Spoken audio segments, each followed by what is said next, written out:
Hey Deadites, how's it going? And welcome back to the channel. It's time to talk about Evil Dead Burn once again. A brand new short trailer recently dropped, and while it's brief, it packs a massive punch. I knew I had to talk about it, so let's dive straight in.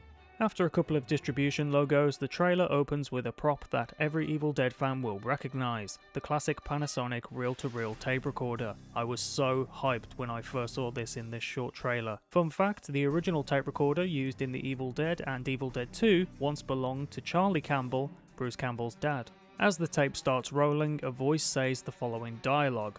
The Book of the Dead, despite my warnings, they read from the passages. Unleashing demons is not just a myth. The words "just a myth" echo on a loop as a montage of chaotic footage flashes across the screen, blending scenes we've seen before with some new glimpses. The teaser wraps up with that same voice uttering a chilling final plea. God help us.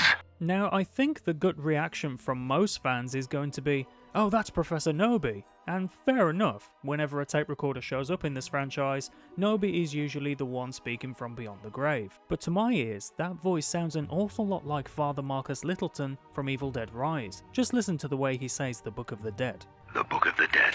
The Book of the Dead. Personally, I really hope this is Father Marcus Littleton.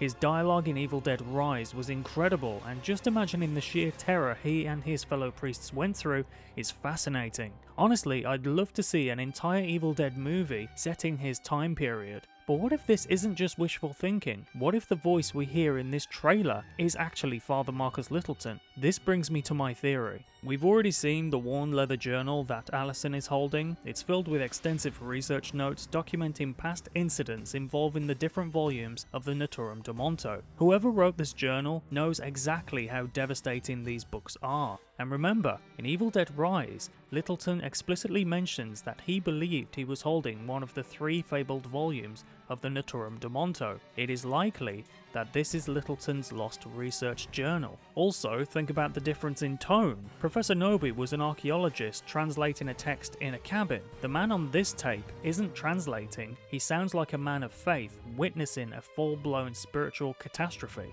In Evil Dead Rise, Danny finds those old vinyl records from 1923, documenting the exact moment Littleton's parish fell apart. We already know that after the nightmare ended, the book was locked away in a secret vault beneath a Los Angeles bank. But this is where things become a little more interesting. What if Joseph and his entire family are direct descendants of Father Marcus Littleton? Think about it. Joseph explicitly says this line. My grandfather believed the devil would return if anyone read from the Book of the Dead. If Father Marcus Littleton was recording his warnings back in 1923, the timeline kind of lines up perfectly. Over the last century, his personal belongings, his handwritten journal of dark secrets, and his backup reel-to-reel tapes could have easily been passed down through the generations as family heirlooms. I think it's absolutely brilliant how much lore, mystery, and pure dread they managed to pack into just a few seconds of audio. But what do you think, Deadites? Does this theory hold up, or am I thinking too deep into this? Drop your theories in the comments down below. Thank you for watching, hope you enjoyed the video, and as always, stay groovy.